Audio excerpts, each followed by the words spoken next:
You've been talking a lot or referencing how to actually build muscle. Yes. How do we do that? I get questions about this all the time. And so I created a framework just to like help people remember it. And I think there's so much confusing advice. How do I train if I'm a woman versus if I'm a man? If I'm this age, if I'm this age, if I'm whatever, how do I integrate Pilates? If you just do these 4 things, you will see muscle growth. And then if you want body recomposition or that toned look, then you have to combine diet in there as well. But these 4 things are what's important for building muscle. So it's called the REPS framework, REPS. So each letter stands for a different component of this. So R is repetitions, getting close to failure in 30 reps or less. So the science shows that you can lift heavy for like 6 reps all the way up to 30 reps. As long as your last rep is slow and hard, which means taking it close to failure, that is the stimulus required for muscle growth. So if you like to lift a little bit lighter and do all the way up to 25 reps, great. If you want to lift a little bit heavier and do 6 reps, great. As long as your last rep is really, really slow, you have to eke out that last rep. Like you're like, I am trying as hard as I can to lift this weight, and I don't think I can do very many more. So you need to get close to failure in 30 reps or less. 30 reps or higher is not shown to be very effective for muscle growth. So that's kind of where a lot of these high rep training methods come in and why they aren't usually as effective for muscle growth, just because you're not lifting heavy enough. You don't have enough load to the muscle. So that's R, repetitions. E is exercise selection. So choosing exercises that are simple and target one muscle group at a time. So we see on Instagram the combination moves where you're doing a lunge and a row at the same time, or you're doing these side lunges with these rows. And it's like, this works your back and your legs and your core and all these things. The issue with that is that if we go back to the reps or the repetitions, is that you're not actually getting close to failure in any of those muscle groups. So it's hard. You'll be out of breath. You might burn a little bit, but your shoulders might be getting a lot more work than your legs. So you might as well separate those 2 lifts out. Focus on the legs in one lift, focus on the shoulders in another lift, take both of those close to failure, and you're a lot better off than just trying to combine everything into one exercise. So that's exercise selection. P is protein. Everybody knows this by now, but eating enough protein is crucial, because if you're applying the training stimulus, but you don't have the building blocks via food, you won't see the same results. So 0.75 to 1 gram of protein per pound of body weight per day. And then the S is structure. So this is very important, often overlooked. We want to work our bodies enough, but not too much. Work each muscle group 2-ish times per week on non-consecutive days with 48 hours in between.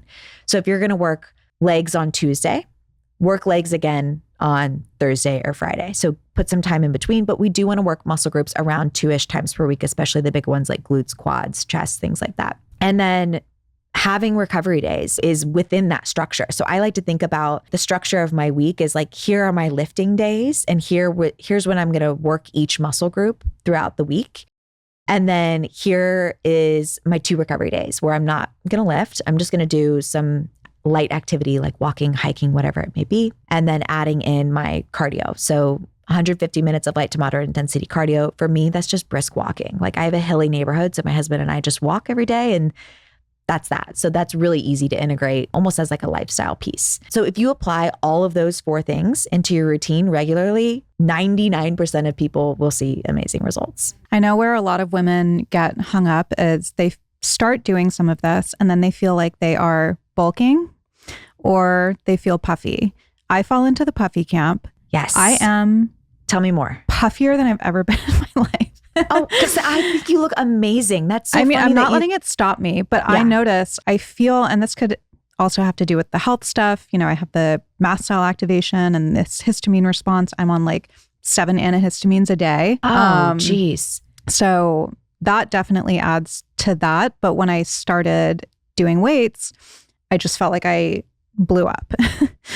Interesting. Okay. Yeah. So I know you've talked about this. Yes. And I want to hear your point of view, because every man that I've asked about this has said it doesn't happen. And I'm like, no, it happens. And I feel like women experience it more than men. We must. Well, I think that women are more sensitive to it too, because we're more aware of it. Cause like, we have that like deep seated fear of like looking big and masculine that was, implanted in our brains from society and all that. But I do think I've heard from enough women that are like, I know you're saying I can't get bulky, but I feel that way. So let's like not dismiss what women are saying they're feeling is occurring. Let's talk about why it might be occurring. So there's two things that might be happening: cell swelling, and also which might be what's happening with you. We'll talk about because it doesn't feel like a muscular thing. It's like my tissue is like very puffy. you might feel like inflamed or swollen. And then there's gaining muscle while you're either also gaining fat or not losing fat. So you're maintaining your fat mass, but you're also gaining muscle. So it's not that toned aesthetic that a lot of people are after, but that comes with diet, right? So if that is what's happening, then you want to change diet while you are also building muscle at the same time. But the inflammation piece is interesting. When we start lifting, you've been lifting for how many? Been a few months now, maybe. What are we, May, February, March, April, May, like probably 3 months. When you start lifting, you typically see an increase in cell swelling. And this happens because you just retain more water in the cells. So it won't be that, it'll almost look like your muscles are like pumped. So for lack of a better word, I feel like Arnold Schwarzenegger. Like after you do a workout and you're like, whoa, my arms like look like jacked right now. That's that water retention, that kind of like pump. And that can happen, and that's intercell swelling. And that can happen when you're new to strength training. Now there's extracellular or subcutaneous swelling, which is like swelling that's more under the skin, that's more like that puffy feeling. And that happens probably for other reasons. Maybe it's a recovery issue for you. It could be like a medication combined with other things. Who knows? But typically resistance training does not create that unless you're doing so much that's creating inflammation in your body.